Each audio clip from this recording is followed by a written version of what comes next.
हरि ओम। सहनावतु सहनौ भुनक्तु सह वीर्यं करवावहै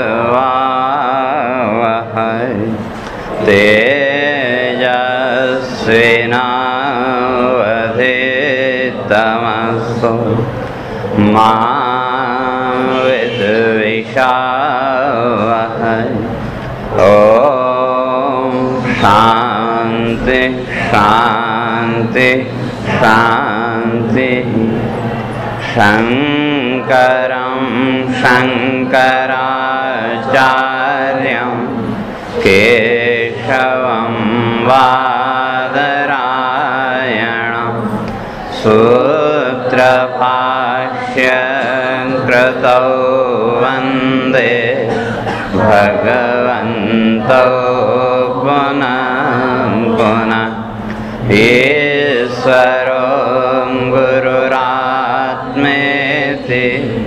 मूर्तिभेदविभागिने व्योमवद्व्याप्तदेहाय दक्षिणामूर्तये नमः। ओम शांति शांति शांति।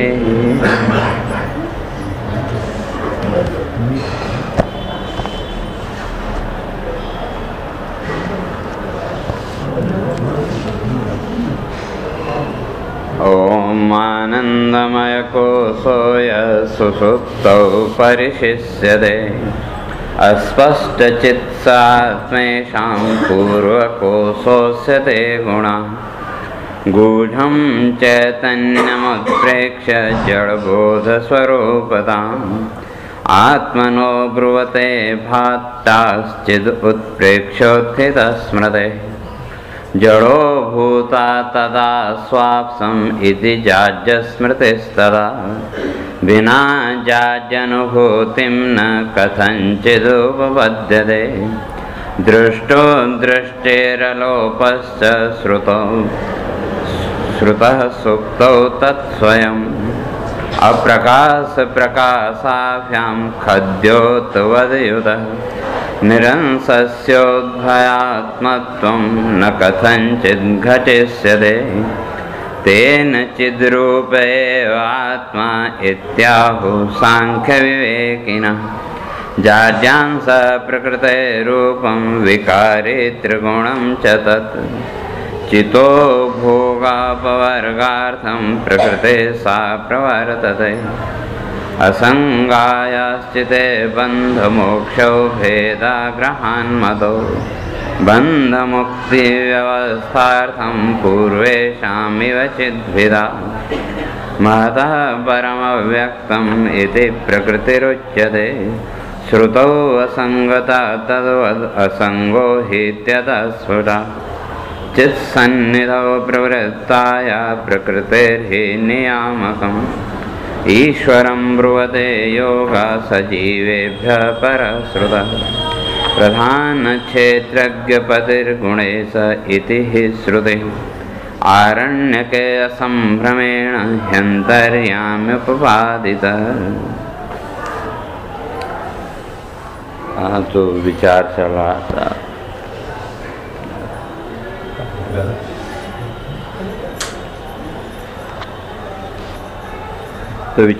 रहा था आत्मा का। तो आत्मा क्या है, किसे आत्मा कहें? तो जो प्रथम पक्ष था चारवाकों का, तो कह के आए थे कि हम तो क्या कहेंगे, शरीर एवं आत्मा, ये जो शरीर है इसी को आत्मा। तो कहा कि नहीं, शरीर को आत्मा नहीं कह सकते। क्यों? तो कहा शरीर का तो जन्म मृत्यु ये देखी जाती है। तो दूसरा पक्ष जो चारवाक का था उसने कहा नहीं, हम तो इंद्रिय निष्ठ जो चेतना है उसको आत्मा कहेंगे, इंद्रिय को आत्मा कहेंगे। तो नहीं, इंद्रिय को भी आत्मा नहीं कह सकते। क्यों? कि शरीर रहते जब मर गया तो क्या शरीर भी है, इंद्रियां भी दिख रही हैं, लेकिन चेतना तो नहीं दिख रही, इसलिए इंद्रिय को भी आत्मा नहीं कह सकते। तो तब दूसरा पक्ष आया, दूसरा ने हम तो प्राण को आत्मा कहेंगे, क्यों बिना इस प्राण के तो कुछ चलता नहीं। तो तब उसके लिए कह के आए थे कि प्राण आत्मा नहीं बल्कि प्राण में एक कोश। तो तब तीसरा पक्ष आया मनवादियों का, तो कहा हम मन को आत्मा कहेंगे, जो कहा नहीं, मन को भी आत्मा नहीं कह सकते। चौथे पक्ष ने कहा क्यों कि मन के पास अपना कोई प्रकाश है नहीं, मन चलता है बुद्धि के प्रकाश से, और मन बुद्धि का विचार करके देखें तो दोनों में कार्य कारण भाव, तो दोनों में ये कार्य कारण भाव है। तो इसलिए मन को भी आत्मा ने कहा नहीं, हम तो बुद्धि को आत्मा कहेंगे। तो किसको तो कहा बुद्धिनिष्ठ जो विज्ञान है उसको आत्मा। तो बौद्धों का पक्ष आ गया, तो उसी में बौद्धों में दूसरा पक्ष खड़ा हुआ, कहा नहीं विज्ञान को आत्मा नहीं कह सकते, क्योंकि ये जितना भी जगत का ज्ञान है क्षणिक है। तो इसलिए अगर आप विज्ञान को आत्मा कह रहे हैं, हम कहते हैं सर्वम क्षणिक, सब कुछ क्षणिक है, और इसलिए आत्मा भी क्षणिक। फिर बौद्धों का तीसरा पक्ष उठ के खड़ा हुआ, कहा नहीं ये बात ठीक नहीं, कहते हैं विज्ञान को आप क्षणिक को बात ठीक है, लेकिन आत्मा को क्षणिक नहीं। तो कहा शून्यम, तो सर्वम शून्यम, कहा सब कुछ शून्य, तो इसलिए आत्मा भी और कहते हैं शून्य। तो तब प्रश्न किया फिर ये जगत आया कहाँ से, तो कहा भ्रांति कल्पित है, केवल भ्रम। तो तब सिद्धांती ने प्रश्न किया कि जितना भी भ्रम है ये अधिष्ठान के सहित होगा या अधिष्ठान के बिना। तो भ्रम के लिए भी कुछ न कुछ आधार तो चाहिए। तो जब आप कहते हैं कि सर्वम शून्यम, तो फिर जगत को कल्पित नहीं मान सकते। अगर कल्पित मानते हैं तो उसका कुछ न कुछ आधार तो मानना पड़े, और शून्य जो है तो उसका आधार हो नहीं सकता। तो इसलिए जो वैदिक दर्शन है उसमें आत्मा का स्वरूप का अन्य तरह आत्मा, ये जो पांचों कोश का इनसे भिन्न जो तत्व है वो आत्मा। तो कहा उसमें भी तो कहाँ एक मत है, उसमें भी तो अलग अलग विवाद हैं वैदिक दर्शन में भी। तो कुछ लोग उसको अणु मानते हैं, कुछ महान मानते हैं, कुछ मध्यम मानते हैं। तो जो रामानुज और माध्व, रामानुज दर्शन और माध्व दर्शन, उनके यहाँ क्या अणु प्रमाण, तो वो कहते हैं आत्मा अणु है। तो कहा कैसे, तो कहा सूक्ष्म नाड़ी प्रचार, ये जो रोया है तो उस रोए के अंदर भी चेतना है कि नहीं, और वो भी उसमें भी वृद्धि देखी जाती है, तो उसके अंदर भी नाड़ी है कि नहीं। तो वो जो रोम है, रोया है, तो उसके अंदर जो नाड़ी होगी वो कितनी सूक्ष्म होगी। तो इसलिए कहा अणु, तो कहा नहीं भाई ये बात एक नहीं। और वो प्रमाण भी देते हैं, कहा श्रुतयो सहस्रशः, तो इसके लिए तो हजारों श्रुतियाँ प्रमाण हैं, अणो अणियान इत्यादि श्रुतियाँ। तो तब फिर दूसरे पक्ष को दिखा रहे हैं कि भाई एक पक्ष तो ये मानता है वैदिक, और दूसरा फिर जैन दर्शन को ले आए सामने। तो वो क्या कहते हैं, मध्यम परिमाण, कि जितना बड़ा शरीर उतनी बड़ी आत्मा। तो शरीर बड़ा होगा तो कहते हैं आत्मा भी बड़ी, और शरीर छोटा तो आत्मा भी छोटी। तो इसलिए उसमें वो घटना बढ़ना चलता रहता है। तो कहा नहीं ये नहीं मान सकते, अणु कहो वहाँ तक बात ठीक है, लेकिन शरीर परिमाण नहीं मान सकते। क्यों, अगर शरीर परिमाण माना तो वहाँ वो बड़ा सुंदर उदाहरण सभी देते हैं और प्रसिद्ध भी है कि वो कहते हैं हाथी और चींटी का, हाथी मरा और चींटी का जन्म हुआ तो आत्मा के जो अवयव थे वो बाकी इधर उधर हो गए, उतने अवयव वहाँ रह गए। और चींटी मरी और हाथी का जन्म हुआ तो बाकी अवयव जुड़ गए। तो कहते हैं ये तो सब अब व्यवस्था हो जाएगी। किया किसी ने और फल किसी को मिलेगा, क्योंकि जब सब अवयव हैं तो वो कहीं भी जा सकते हैं, इधर से उधर आगे पीछे कहीं भी जा सकते हैं, तो सब अव्यवस्था हो जाएगी। और जब आपने अवयव से युक्त माना तो क्या वो सांस होगा, अंश से युक्त, और तो उसमें तो नाश है ही। इसलिए वो क्या तीन मानते हैं, उत्पाद, व्यय और द्रव्य। आत्मा उत्पन्न भी होता, उसका व्यय भी होता और वो निश्चित भी है। तो कहते हैं जब आपने सावयव मान लिया तो उसमें वो निश्चितता नहीं मान सकते। उत्पाद और व्यय दो तो ठीक हैं, लेकिन उसमें ध्रुवता नहीं मान सकते। तो इसलिए आत्मा क्या है का न अणु है, न मध्यम है और न महान है, बल्कि आकाशवत सर्वगतः निरंशः। उसमें अंशांशी भाव भी हो नहीं सकता और आकाश की तरह व्याप्त है। तो अब जो है तो जब ये कहा कि आकाशवत सर्वगतः, तो आगे नैयायिक आके खड़ा हो गया। कहते हैं भाई हमारे मन की बात कहती,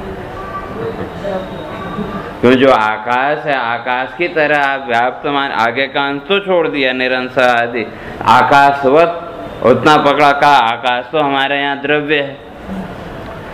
तो यहाँ प्रभाकर और नैयायिक दोनों का लगभग एक ही है, तो वो द्रव्य मानते हैं आकाश को।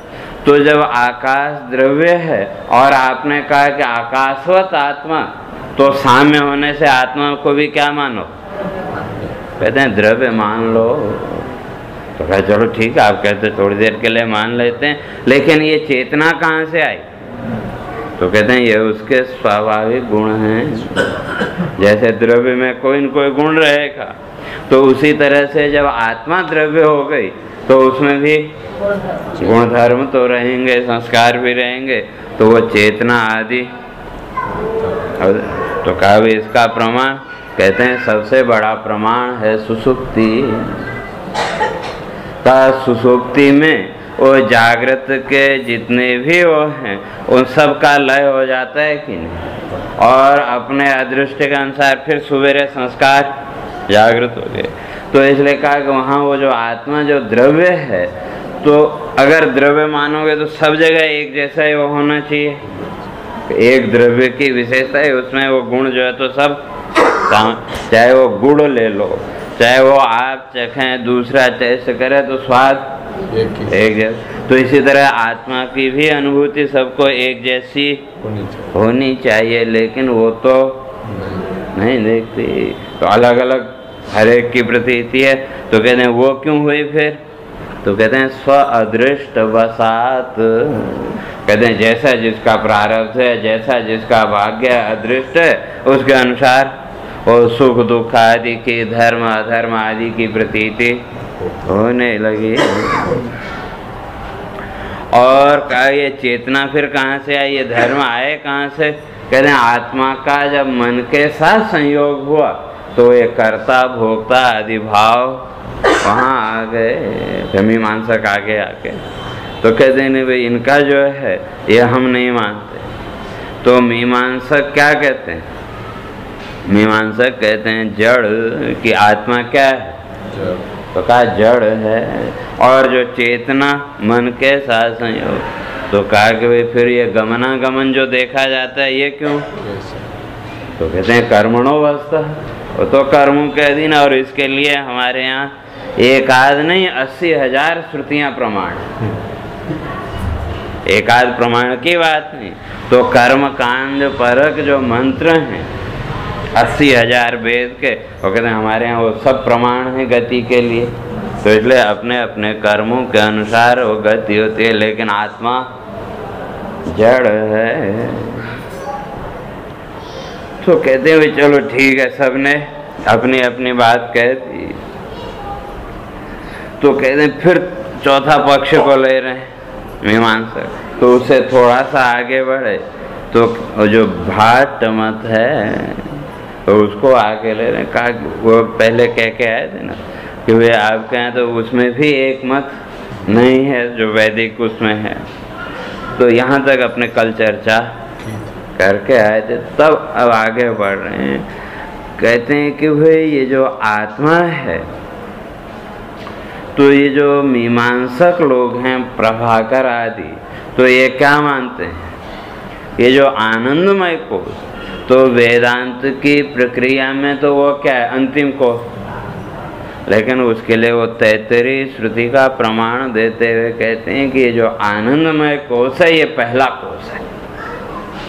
इसलिए मीमांसकों के यहाँ स्वर्ग प्राप्ति अर्थात आनंद का बोध होना ही वो कहते हैं ये परम पुरुषार्थ। लेकिन वो आनंद बोध वो स्वर्ग प्राप्ति के द्वारा मानते, वेदांतियों की तरह नहीं मानते।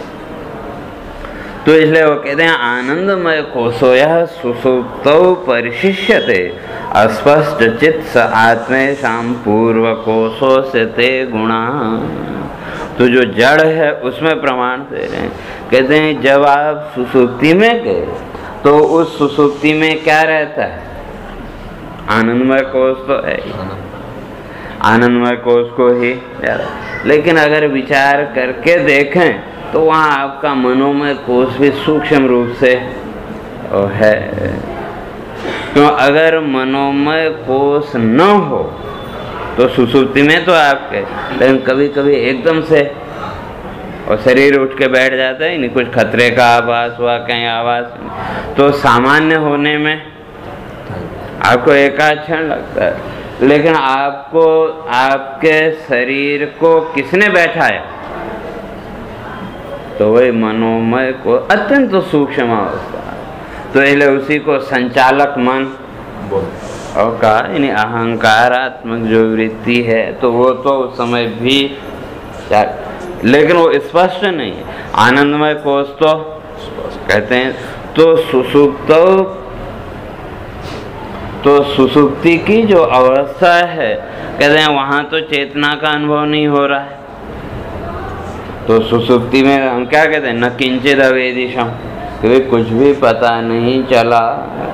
तो ये जो शब्द का कि कुछ भी पता नहीं चला, तो जड़ता की अनुभूति हो रही है कि नहीं, लेकिन जड़ता की अनुभूति होते हुए भी अहम सुखम अस्वाप्सम, क्योंकि मैं सुख पूर्वक सोया, ये भी तो पता लग रहा है। तो इसलिए कहते हैं वहाँ आनंदमय को, लेकिन आत्मा की चेतना की स्पष्ट अनुभूति नहीं है, इसलिए हम आत्मा को क्या मानेंगे, तो कहते हैं हम उसको जड़ कहते हैं। और ये जितने भी गुण हैं जो पहले कह के आए, धर्म अधर्म इच्छा द्वेष प्रयत्न संस्कार आदि, तो ये सब कहाँ, कहते हैं वो आनंदमय जो कोश है वहीं से वो सब उद्भूत होते हैं। इसलिए पहला कोश वो कहते हैं आनंदमय कोश। और ये जितने भी गुण आदि हैं, ज्ञान आदि, कहते हैं वो उस कोश से ही फिर धीरे धीरे निःसृत होते हैं। और आत्मा का मन के साथ संयोग हुआ तो कहते हैं चेतना आदि प्रकट होगी, लेकिन आत्मा तो कहते हैं वो जड़। और उसी में जो दूसरा पक्ष मीमांसकों में भी भेद हैं, प्रभाकर कुमारिल आदि, तो अभी ये प्रभाकर के मत को देखा, अब आगे कुमारिल भट्ट के मत को दिखा रहे हैं। तो वो क्या कहते हैं, मतलब कुमारिल भट्ट के जो अनुयायी हैं, तो कहते हैं नहीं, हम ये नहीं मानते कि आप आत्मा को जड़ कह रहे हो। कहते हैं हम नहीं मानते, तो हम क्या मानते हैं, तो कहते हैं चैतन गूढ़म चैतन्यम उत्प्रेक्ष्य जड़बोध स्वरूपताम आत्मनो ब्रुवते भातः चिद उत्प्रेक्षोत्थित स्मृते।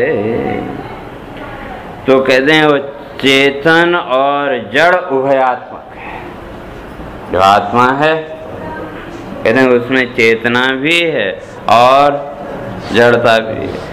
क्यों, अगर चेतना न हो तो सुसुप्ति की अवस्था में वो ज्ञान का अनुभव नहीं हो सकता।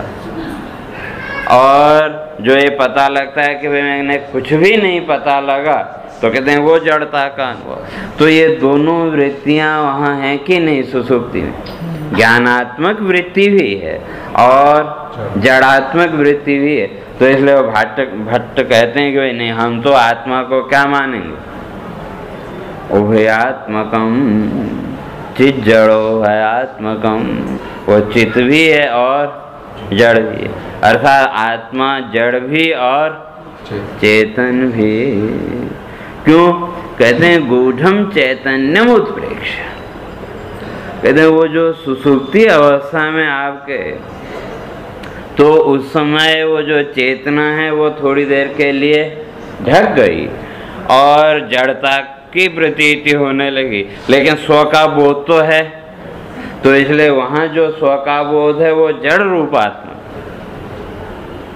जैसे जागृत या स्वप्न में स्व का जैसे स्पष्ट बोध होता है, तो उस तरह से सुसुप्ति में नहीं है। बोध तो है लेकिन जागृत की तरह स्पष्ट बोध नहीं है। तो इसलिए कहते हैं वो जड़ भी है। और जब जागृत में आए तो बोध और थोड़ा स्पष्ट हो गया चेतना आदि का, तो वो चेतना भी कहाँ है? उसी में जिसको मैं कह रहे हैं। तो सुसुप्ति की अवस्था में भी हमने मैं कहा और जागृत की अवस्था में भी मैं का बोध तो है। तो ये दोनों बोध हैं कि नहीं? तो इसलिए कहते हैं कि वे आत्मा चेतन भी है और जड़ भी है। तो कहते हैं ऐसा कैसे? कहते हैं सुप्तोत्थि था, जब सो करके आप उठे तो चेतना की अनुभूति हो गई और जब सोए तो जड़ता की प्रवृत्ति। तो इस तरह से ये मीमांसकों के ये दो पक्ष। तो कहते हैं कि भाई ये जो उत्प्रेक्षा है आपकी जड़ चेतन, ये दोनों आप कह रहे हैं, तो उसको जरा स्पष्ट तो करो कि भाई ये दोनों वृत्तियां एक साथ कैसे रह सकते? क्यों दोनों विरोधी वृत्तियां, जड़ता की वृत्ति और चेतना की वृत्ति दोनों एक दूसरे के विरोधी हैं और दो विरोधी धर्म एक जगह रह नहीं सकते। तो इसलिए कहते हैं जरा स्पष्ट करो। तो उसी को आगे वो कह रहे हैं, कहते हैं जड़ो भूत्वा तदा अस्वाप्सम इति जाज्य स्मृतिस्तदा बिना जाज्यानुभूतिम न कथंचिद उपपद्यते। कहते हैं कि भाई वो जो सुसुप्ति अवस्था है, तो सुसुप्ति काल का जो आनंद वो उस जड़ता के बिना हो सकता है क्या? उत्तर दे रहे हैं मीमांसा कि सुसुप्ति अवस्था में जो आनंद की अनुभूति आपको होती है वो जागृत या स्वप्न में तो हुई नहीं। तो जागृत और स्वप्न की अवस्था में चेतना स्पष्ट है, लेकिन जो आनंद की अनुभूति वहां हो रही वो उस जड़ता के बिना आ सकती है क्या? कहते हैं उसके बिना तो नहीं। तो ये जड़ता भी किस में आई? कहते हैं उसी आत्मा में। इसलिए जड़ो भूत्वा तदा अस्वाप्सम इति। और सोने के लिए आप बिस्तरे में गए तो वहां भी क्या करते हैं? कहते हैं जड़ो भूत्वा, एकदम जड़वत हो, शरीर का भी पता नहीं हो भी पता नहीं, ये जड़ बोलते हैं ना, जड़ है ना, जिसको किसी प्रकार के स्पर्श आदि की अनुभूति न हो। और जब आप गाढ़ सुसुप्ति की अवस्था में होते हैं तो उस समय किसी प्रकार के स्पर्श आदि की अनुभूति, किसी प्रकार की ध्वनि आदि की अनुभूति नहीं, लेकिन उस समय वो आनंद है कि नहीं? कहते हैं आनंद तो है। तो इसलिए तदा अस्वाप्सम इति जाज्य स्मृति। कहते हैं जो आप कहते हैं कि हम सुखम अस्वाप्सम न किंचित अवेदिशम, कि मैंने कुछ नहीं जाना, तो कहते हैं ये जड़ता की स्मृति है। सुबह उठ के कहते हैं कुछ पता नहीं लगा, तो कहते हैं ये जड़ता का बोध हो रहा है। और जाज्यानुभूति में बिना, उस जड़ता के अनुभूति के बिना कहते हैं सुसुप्ति कालीन जो आनंद है वो नहीं आ सकता। और जीवन में हम लोग भी क्या चाहते हैं? कैसा सुख चाहते हैं? हम सब लोग कह देते हैं परम सुख, लेकिन वो परम सुख है कैसा? तो भगवान शंकराचार्य जी ने स्पष्ट किया, सुसुप्तिवत। जैसा सुख हमको वो सुसुप्ति की अवस्था में, साउंड स्लीप की अवस्था में मिलता है, तो जागृत के संपूर्ण क्रियाकलाप से हम कैसा सुख चाहते हैं? कोई सुसुप्ति जैसा। और सुसुप्ति जैसा सुख सुसुप्ति में ही मिल सकता है। तो वो यहाँ ये कह रहे हैं कि वो जो सुसुप्ति का जो सुख है, जिस सुख की लालसा है, वो उस जड़ता की अनुभूति के बिना आ सकता है क्या? और जड़ता की अनुभूति के बिना जब वो सुख के आनंद की अनुभूति नहीं हो सकती है, तो कहते हैं आत्मा को जड़ मानो। जो भी क्रियाकलाप है किसके लिए? और आनंद के लिए। और आनंद की अनुभूति कब हो रही है? सुसुप्ति में जब जड़ता आई, तो इसलिए आत्मा को जड़ मान लो। और साथ में अनुभूति भी हो रही, तो चेतना भी वहाँ है कि नहीं? बिना चेतना के कोई अनुभूति हो नहीं सकती, इसलिए चेतना भी। तो इसलिए कहते हैं जड़ भी मानो और चेतन भी मानो। और कहते हैं भाई इसमें प्रमाण, तो कहते हैं श्रुति प्रमाण है। और बड़ा सुंदर उदाहरण दिया, कहते हैं वो जैसे जुगनू है ना, जुगनू, तो उसके क्या होते है, बरसात में वो कीड़ा उड़ता है, तो लाइट टिमटिमाती रहती है कि नहीं, जलती है बुझती है, जलती है बुझती है। तो कहते हैं वहाँ अंधकार और प्रकाश दोनों आपको दिख रहे हैं कि नहीं? अंधकार भी दिख रहा है और प्रकाश भी दिख रहा है। तो दोनों एक साथ दिखते हैं कि अलग अलग? दोनों एक साथ दिख रहे हैं। तो कहते हैं उसी तरह यहाँ भी जो है, तो आत्मा में भी जड़ और चेतन दोनों एक साथ क्यों नहीं हो सकते? एक साथ जब एक है तो दूसरा नहीं है, उनका अपना तर्क है। तो उदाहरण वही दे रहे हैं कि वही इसी को स्पष्ट कर रहे हैं कि वही सुसुप्ति काल में, वो प्रश्न किया, वे सुसुप्ति काल में आप कह रहे हैं कि अहम सुखम अस्वाप्सम, मैं सुखपूर्वक सोया और न किंचित अवेदिशम। तो ये जो दोनों वृत्तियां साथ साथ चल रही हैं कि नहीं? ठीक है, वेदांत आदि की दृष्टि से एक क्षण में एक ही वृत्ति बन सकती है, दो वृत्तियां एक साथ नहीं हो सकती। लेकिन जो सामान्य व्यक्ति है उसके लिए वो दोनों एक साथ है। जैसे हम किसी दृश्य को देखते हैं टीवी के पर्दे पर, तो हमने दृश्य को भी देखा, साथ के साथ शब्द भी सुनते, तो हम क्या मान लेते हैं कि वो दृश्य के साथ शब्द को भी सुने, लेकिन नहीं। तो ये इंद्रिय गति इतनी तीव्र है कि एक सेकंड के 100वें हिस्से में उस दृश्य को देखा और सेकंड के 100वें हिस्से में शब्द को सुना। ठीक उसी तरह, और जैसे ना टेलीफोन के लाइन, तो एक ही लाइन में कितने फोन चलते हैं, लेकिन वो कभी कभी थोड़ा वो हो जाता है तो किसी दूसरे उसकी आवाज़ सुनाई देने लगती है कि नहीं।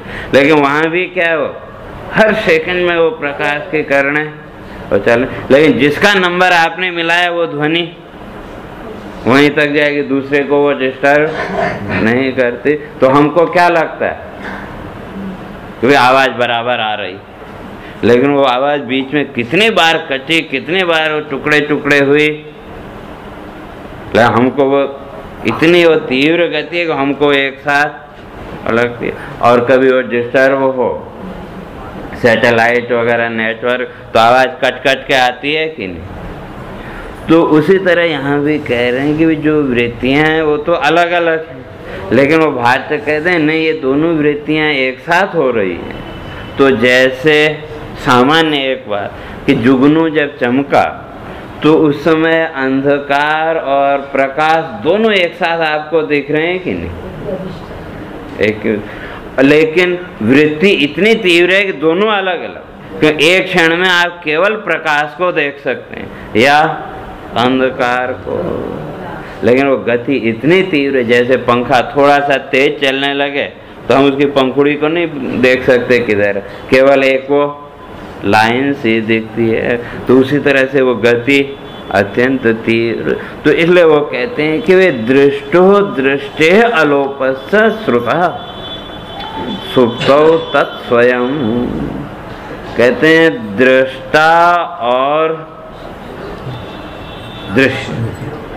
तो कोई यहाँ प्रश्न करता है कि भाई जब सुसुप्ति में आप गए तो आप वहाँ क्या माने, जड़ और चेतन? तो दोनों तो एक साथ रह नहीं सकते, क्योंकि अगर सुसुप्ति में आप जड़ रूपता मान रहे हो तो वहाँ चेतन का लोप हो जाएगा, अभाव हो जाएगा। तो कहते हैं नहीं, ऐसा नहीं। क्यों कहते हैं दृष्टो दृष्टे अलोपस्य। तो कहते हैं वहाँ दृष्टा भी है और दृश्य भी। तो दोनों वृत्तियां वो कहते हैं कि वे एक साथ, और कहते हैं इति श्रुता, यह सुना गया कि जो दृष्टा है तो उसका तो लोप कभी हो नहीं सकता, लेकिन जो दृश्य है वो तो क्षण परिणामी, वो तो निरंतर बदलते रहते हैं। तो इसलिए कहते हैं कि हम यहाँ पर इनमें से किसी का लोप नहीं मानते। वहाँ जिसको जड़ता की अनुभूति हो रही है वो चेतन भी है और जड़ता भी है, और दोनों ही कहाँ कहते हैं एक ही उसमें हो रहे हैं। तो इसलिए दोनों को मान लो। कहते हैं उसके लिए प्रमाण कहते हैं सुप्तौ तत्स्वयं। सुसुप्ति में जब आपके कहते हैं सुसुप्ति में आपको स्वयं उसका प्रत्यक्ष हो रहा है कि नहीं, स्वयं की जड़ता का भी बोध हो रहा है और स्वयं की चेतना का आनंद रूपता का भी बोध हो रहा है। तो इसलिए कहते हैं अप्रकाश प्रकाशाभ्याम आत्मा। तो ये जो आत्मा है ये प्रकाश और कहते हैं अप्रकाश अर्थात जड़ और चेतन।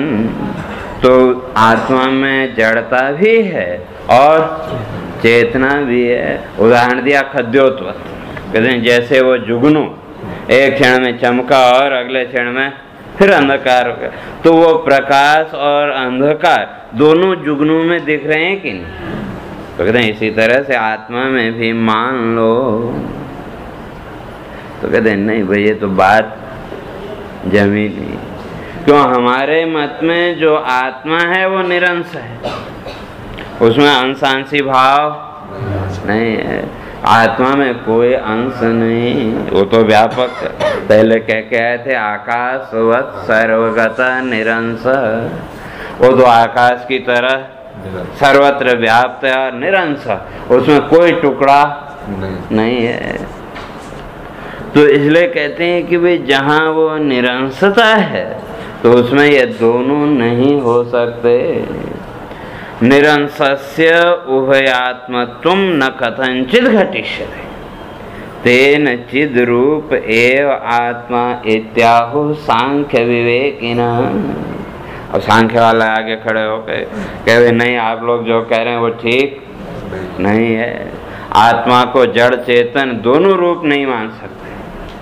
इसलिए महर्षि कपिल का जो दर्शन सांख्य दर्शन, उसको मानने वाले जो सामने खड़े हो गए, कहा आत्मा निरंश है। यदि वैदिक दर्शन हम पहले कह के आए कि वैदिक दर्शनों में तो आत्मा को निरंश माना, और जिसमें किसी प्रकार का अंशी भाव है ही नहीं, किसी प्रकार का अवयव है ही नहीं, तो कहते हैं उसमें ये दो वृत्तियां नहीं हो सकती। या तो उसको जड़ात्मक मानो या चेतनात्मक मानो, लेकिन ये दोनों वृत्तियां एक साथ न कथंचित घटिष्यते। कहते हैं ये तो तीनों काल में भी संभव है ही नहीं। तो इसलिए जो आत्मा है उसको क्या मानो? कहते हैं एतेन चिद रूप एव आत्मा। इसलिए वो जो आत्मा है वो क्या है? तो कहते हैं चिद रूप एव, वो तो केवल चेतन रूप ही है, वो जड़ नहीं है। तो ऐसा कौन कह रहे हैं? सांख्य, जो सांख्य दर्शन को मानने वाले हैं, और सांख्य दर्शन और वेदांत दर्शन दोनों में थोड़ा सा अंतर है कि वो अनेक जीववाद मानते हैं, और वेदांत में एक जीववाद, वेदांत में तो केवल एक, और सांख्यकार कहते हैं नहीं, वैसा नहीं कह सकते, क्यों संसार में तो अलग अलग प्राणी देखे। तो अगर आप एक जीववाद को मानते हैं तो क्या एक के मुक्त होने पर सब मुक्त हो जाने चाहिए, और अगर एक बंधन में बंधा तो सब बंध। जैसे वो चावल आप पकाते हैं तो एक दाने को देखा तो एक दाने से पूरे पतीले का पूरे उसका पता लग जाता है कि नहीं, कि वे पक गए क्या नहीं पके। तो कहते हैं उसी तरह से जब आप एक को मानोगे तो एक के मुक्त होने पर सभी मुक्त हो जाने चाहिए, और एक के बंधने पर सब बंध जाने चाहिए। तो इसलिए कहते हैं जनन मरण करणात् पुरुष बहुत्वम। कहते हैं ये जन्म मृत्यु मोक्ष बंधन आदि सबका अलग अलग देखा जाता है, तो इसलिए हम तो अनेक जीव मानेंगे। लेकिन यहाँ मूल विचार उसी का आत्मा का, तो इसलिए कहते हैं आत्मा हमारे यहाँ क्या है, चेतन। तो इसलिए जो सांख्यकार हैं वो 25 तत्व मानते हैं। उनके यहाँ जो प्रकृति और पुरुष, तो पुरुष तो क्या है, वेदांतियों की तरह ही असंग है, उसमें तो किसी प्रकार की कोई क्रिया आदि नहीं। तो संपूर्ण क्रिया का आधार कौन, तो ये त्रिगुणात्मक प्रकृति, और बंधन मोक्ष तक पहुंचाने वाली भी प्रकृति। इसलिए उनका एक प्रसिद्ध सूत्र है, विमुक्त मोक्षार्थम स्वार्थम व प्रधानस्य, कि जो प्रकृति है इसका मुख्य काम क्या है, बंधन का तो कारण है, लेकिन इसका काम कहते हैं विमुक्त मोक्षार्थम, जो पहले से मुक्त हो उसको मुक्त कर,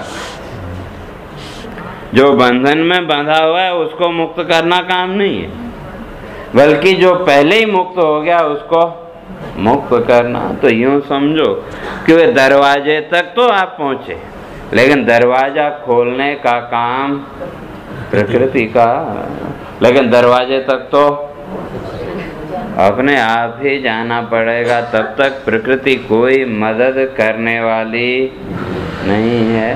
हाँ, दरवाजे में पहुंच गए तो फिर जो रुकावट है वो दरवाजा, उसको वो अपने आप दूर कर देगी।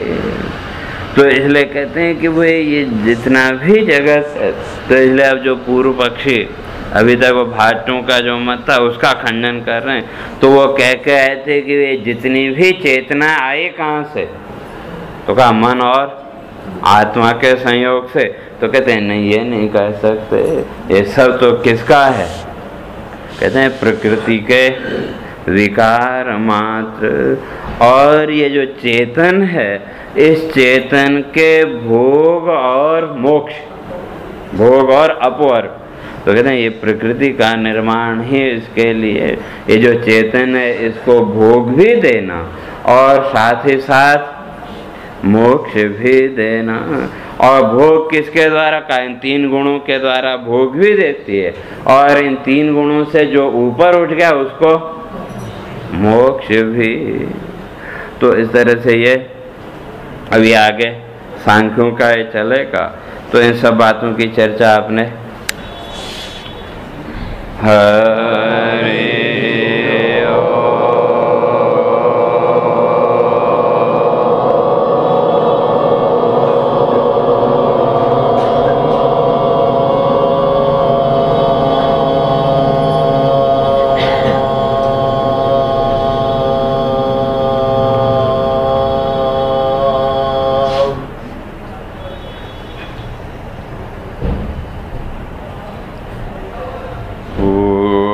पूर्णमदः पूर्णमिदं पूर्णमदमिदं पूर्णात् पूर्णमुदच्यते पूर्णस्य पूर्णमेवावशिष्यते। ॐ शान्ति शान्ति शान्ति। शङ्करं शङ्कराचार्यं केशवं बादरायणं सूत्रभाष्यकृतौ वन्दे भगवन्तौ पुनः पुनः। ईश्वरो गुरुरात्मेति मूर्तिभेदविभागिने व्योमवद्व्याप्तदेहाय